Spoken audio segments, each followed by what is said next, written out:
Greetings, Commanders! Welcome to an advanced class at Melt University. That's what we're calling this, right? We're still doing that? Okay, today we're going to be tackling a really important question that I get a lot. A lot of players, new and old, will say, the server boss on my server is unbreakable. He kills my entire army every time I attack him. He's invulnerable. What do I do? Well, the answer is, in Ark of War and Sky Kingdoms, no one is truly invulnerable. Even the biggest boss with the best gear, with the best army, with the best formation is vulnerable. But if they outspend you, and they have better tech than you, and they have more guildmates and more resources than you, it doesn't mean you never have a chance. You just need to know when to pick your battles. Buying expensive commanders, buying better gear, buying bigger armies, buying advanced research, all those things only give you more options to fight on the battlefield with more advantages in your favor. But that doesn't mean if you don't have those things, you can't compete. So that's what we're talking about today. I'm going to show you what happens when you have a tier 7 research army and the opponent on your server, the big boss on your server, starts spending like crazy and he gets tier 9. Tier 9 and tier 7 are such a dramatic difference in power and survivability and attack, and that 2-tier difference, because no one gets tier 8. Once you're at Bridge Research Lab 21, most people just skip tier 8 and they go straight to tier 9, but it costs real money. It costs a few $1,000s. But by the time you've gotten to tier 21, you spent so much gold passing buildings, a lot of people just skip tier 8. The majority of people skip tier 8. So when you get tier 9 out, you basically get to own the server. You need the highest level black hole to kill one of these things, and you need a bullet or rock or any of those ignore tier suppression commanders to even kill them. Because if you try to use tier 7 in a fair fight, you will get demolished. You literally get destroyed 100 to 1, if not higher. It's absurd if an awakening doesn't kill you. So that's what we're going to talk about today, how to overcome that. So I'm going to have to use a Sky Kingdoms reference. Oh, for those of you that wonder, tier 7 is these. If you have tier 7, you're going against tier 9. You shouldn't even fight tier 7 versus tier 9. Unless you have a very specific matchup where you know you're going to get first strike and they're not going to hit you, which you can do if you set up a 3rd slot defense formation where you're willing to take a hit. That's in a different video. We'll do that differently. But most people probably get the reference and understand what I'm talking about. Anyway, today we're talking about what I've been doing for the last 2 months on Sky Kingdoms, and I can't really do it on Ark of War. So unfortunately, guys, I know a lot of you aren't here for Sky Kingdoms, but it is the same game. It's the same resources, the same commanders, the same leadership. It's just cartoony. So I'm going to have to switch over to Sky Kingdoms to show you how I did it. So forgive me on that, and adjust your eyes. Give it a few seconds. You'll be fine in a minute or two. Oh, yeah, it's very bright, very different game. But I need to show you how I did this so that if you want to tackle the boss on your server, you can come up with a strategy for your guild and tell them, this is how we take down Big Boss who now has tier 9. So what you want to do is you want to find that player out on the map without a shield. This is the one on our server. He's got 27 million power. I'm his biggest enemy, and I have 11 million power. So I'm a baby ship compared to him. But what we've been trying to do is we've been trying to catch him offline and unshielded with his tier 9 garrison. What he'll do is he'll garrison himself with just a row of tier 9, or he'll garrison an ally with a row of tier 9, and then he'll just log off. And what we've been trying to do is to catch him. But he kind of knows that that's what we've been doing, or somehow he had an idea that we've been doing. We've been trying to zero him as often as we can, because that's just what you do in this game. I know a lot of people are like, oh, the game is not, you're not supposed to just zero because you can. You kind of do. I mean, listen, I could spend money and get tier 9 and argue for the galactic battle. I did that on my other account. I'm not doing that on this one. This one we just kill all of our enemies. Anyway, so I find him offline unshielded because of an ally. Shout out to Fishhead. Ally says he's offline unshielded, shares his location. I say perfect. I let the guild know. I hop over to him. I literally move next to him. 100 and something spaces. You just move. And then once you're on the way, if it's really, really far away, like it's only 1,000 gold to teleport 2 spaces away. But if I have the gas, like if I have 240 gas, I can take my ship 240 spaces away. So here's 146 spaces. It's 4,000 to teleport. But if I have the gas, I can just move there, and then I can teleport instantly for 1,000. So that's a way you save on teleports. It still takes a lot of golds, and this strategy does require a lot of golds, and that's how you compete with somebody who has spent the amount of money to have tier 9. So anyway, we find him unshielded, offline. He's got his tier 9 garrison. That's what I was showing you there. And let me put that right there. Right there. So at this point, I had scouted him to make sure he had a garrison at all. Otherwise, I'd just hit him full force. I did see a garrison, and I saw his gear. I said, okay, he's not wearing particularly great dodge gear. Aya is Rogers. This is a Rogers. So basically, this is a Rogers garrison with 50 units of tier 9 airships. That's what it is. Rogers, 50 units, tier 9 airship. That's all it is. Okay. That's what I had to break through. Well, I normally main a Vega or a Cohen in this game, and I wasn't going to break through with what am I, 30,000? No, 60,000 leadership, tier 7 army. It's not going to work. He's got, what is this here? 25,000 leadership Rogers with 1, 2, 3 of tier 9, which terrible way to use Rogers. But anyway, we're not teaching him how to play. We're teaching you how to play. Okay. I keep looking down at the microphone and not the camera. Sorry, guys. Sorry.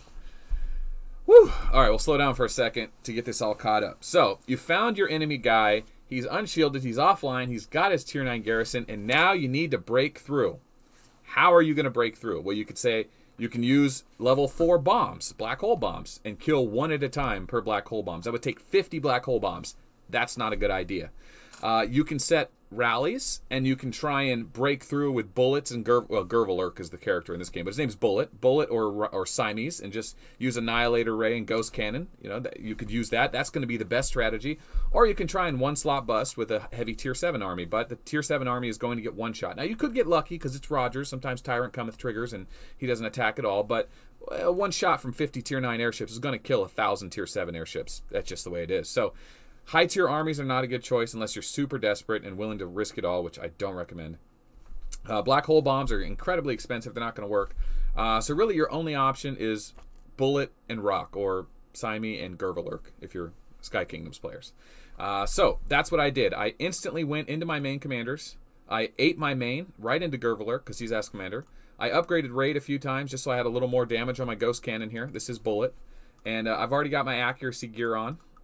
So I got accuracy in the helm here. Or, well, the helm and the jewelry is a little different in this game, but basically you've got, what are these pants? These are Voltar pants, and then Skywalker, and then Soul Eater, and then Eye of Abyss, which is the same item. So I stack my accuracy gear on, and I start hammering away. And literally my march was this. I knew that he was going to get first strike because we're the same level. And I knew that he had an airship commander with Awakening. So I was like, well, I'm going to lose a ton of units if I march double like this. Like if I march full march in first slot 1 and 2. Because the first slot's going to get hit and I'm going to lose anyway. But there's also a good chance he'll get not only his melee attack, but an Awakening, a 60% chance. Then, if I survive his Awakening because he does, well, if I survive his attack because he doesn't trigger Awakening, then my second slot will finally get to go. I have a 40% chance to trigger Ghost Cannon, and if I do land a hit, I could kill 15 to 25 units.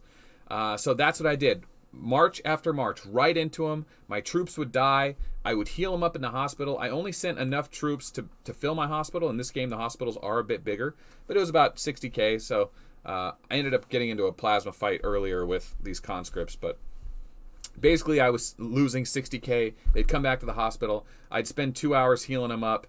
Or I'd spend 2 1-hour speed-ups healing them up, and then I'd attack again. And I was literally attacking once every minute, every time I had a chance. So it did take 500 gold to heal my commander. You can increase that by using the space station or whatever.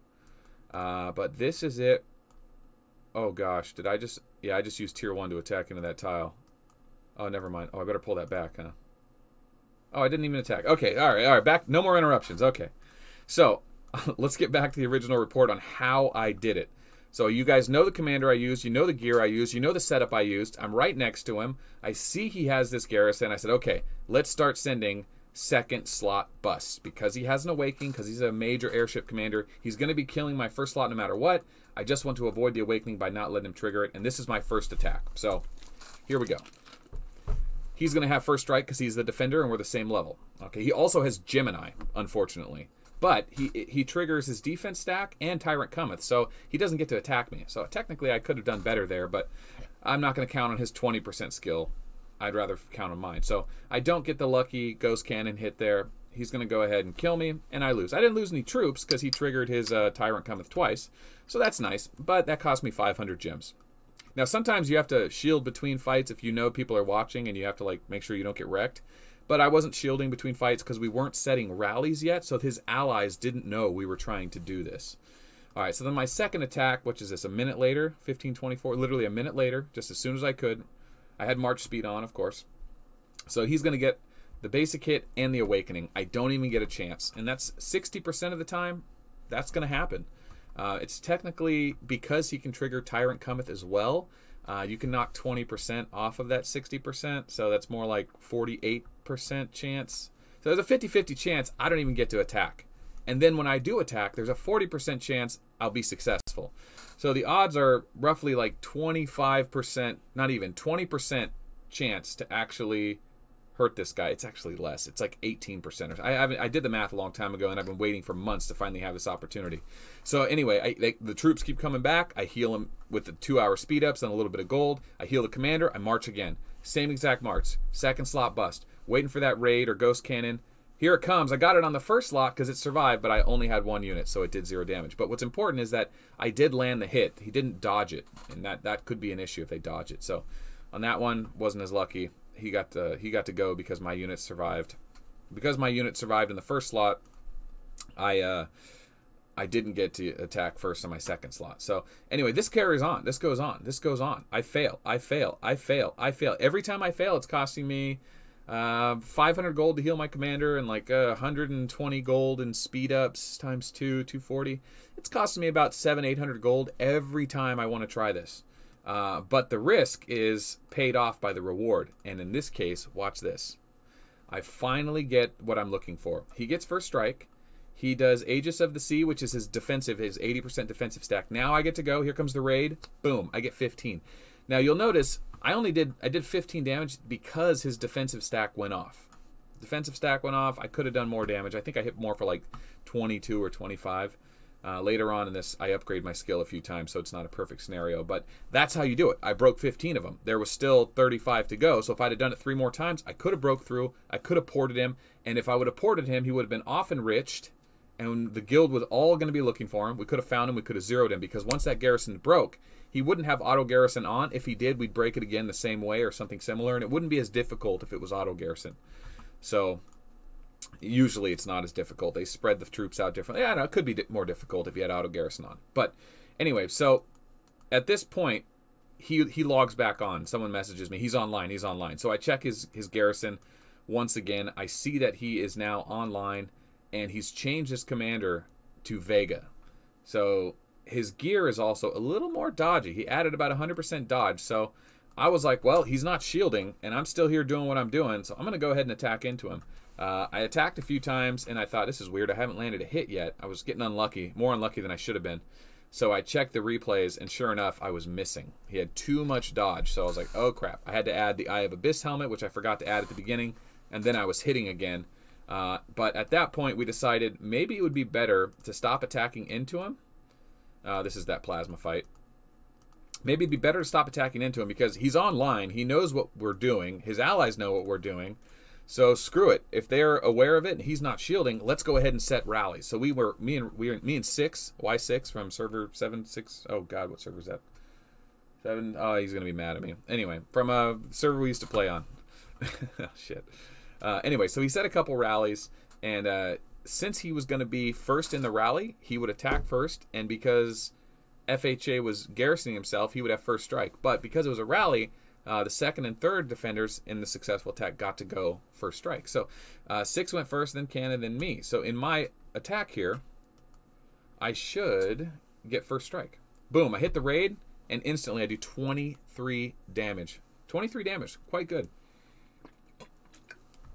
23 tier 9 airships for 60k tier 1 rangers, no problem. That's a great trade all day. So we got a little more value there. Now we're up to 38. Now he had also lost 2 more in that. So at that point we'd done 40 units of tier 9 damage. It probably cost us around 25,000 gold. All in all, it wasn't worth the effort to do what we did because he came back online. If he wouldn't have came online, we would have broke through. It would have cost us about 25,000-30,000 gems, but we would have found him. We would have found him, we would have zeroed him. And that was the risk we took. We risked 20,000-30,000 gold for a chance to not only make the boss bleed, but a chance to zero him. So that's the whole point of this. If you want to go back and watch this and think about what I'm telling you, if you've ever thought, if you have an ally say like, oh, he's invulnerable, there's nothing we can do to him. There's absolutely something you can do to him. You just got to sit back with the best guys in your squad, think about your options, think about changing your mains, and realize what scenario you need in order to beat that player. And then you just let the guild in on it. Let them know what you want to do. And that, I think, is kind of what this game is about for me right now, right? Because it's not a spending hole. I'm not just going to throw money at it. It's more about just playing the game the way it's meant to be played and trying to do things in it that most people wouldn't know or expect or know how to do or expect you to do. And that was kind of, you know, what we did today. That was the whole point of it. We finally found him. We got some attacks in. We made him bleed. Now he's not going to be unshielded sitting around, you know, offline anymore. If he's online, he'll be unshielded because it's not profitable to just attack into him and expect to have better trades when there's a 75% chance I won't even hit him. So, you know, I will have to catch him offline. But if he does decide to go offline unshielded with his garrison up, we'll do the same thing again and we'll give it a shot. So, anyway, I don't want to repeat myself. I think that pretty much covers it. Everyone can bleed. If I had, that was tier 9. Strength and weaken gear wouldn't have worked. He had tier suppression gear on. That wouldn't have worked. Which actually reminds me, did that Hecate have tier suppression on? Yeah, she did. I would have liked to throw a tier 2 plasma at her, but he plays smart. He knows what he's doing there.